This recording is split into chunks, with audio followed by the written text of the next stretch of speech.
Life has a way of confusing even the strongest of us. One moment you think you understand your path, and the next, everything is fog. One small problem turns into 101 missed step becomes a mountain. And in that confusion, we stop hearing ourselves. But let me share a story with you, not from our world, but from a world that existed long after ours crumbled.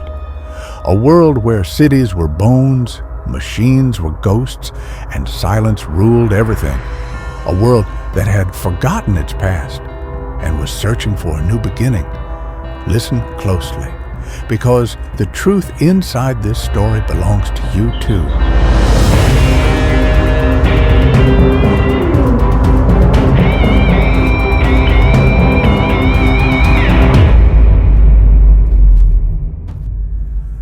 After the Great Collapse, the world didn't scream. It whispered. It sank quietly into stillness. And in that stillness, deep beneath the ruins, a young warrior woke up a learner, a seeker, a survivor of a world he barely remembered. He found himself trapped in a sealed metal chamber. No signals, no answers, only a dim light and his own thoughts. He didn't know how long he had been there. He only knew one thing. The world outside had ended, but something inside him was just beginning. At first, he did what anyone would do. He tried every small thing possible. Push the door, kick the panels, shake loose parts of the wall, follow wires that led nowhere, tap every surface hoping for hollow space. Every tiny setback felt like a defeat. Every failed attempt stole a little more hope. Because when life stops making sense, we cling to small things. We convince ourselves that maybe a single bolt will save us. But focusing on the small things made him forget the one thing that mattered. Why was he here? What was this place trying to teach him? The longer he stayed, the louder his mind became. Regret, frustration, questions with no answers. The silence around him was nothing compared to the noise inside him. And that's something people forget.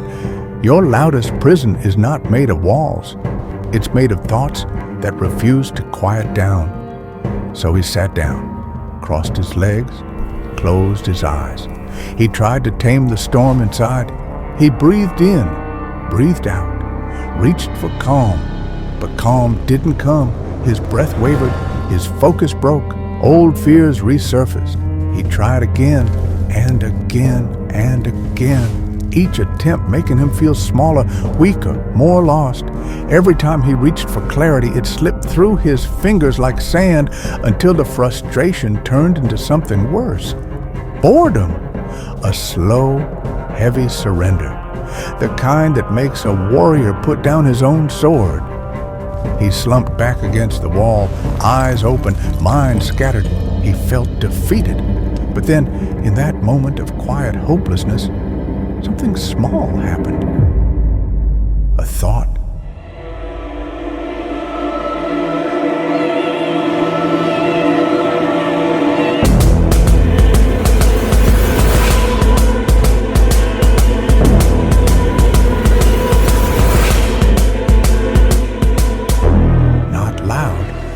Persistent.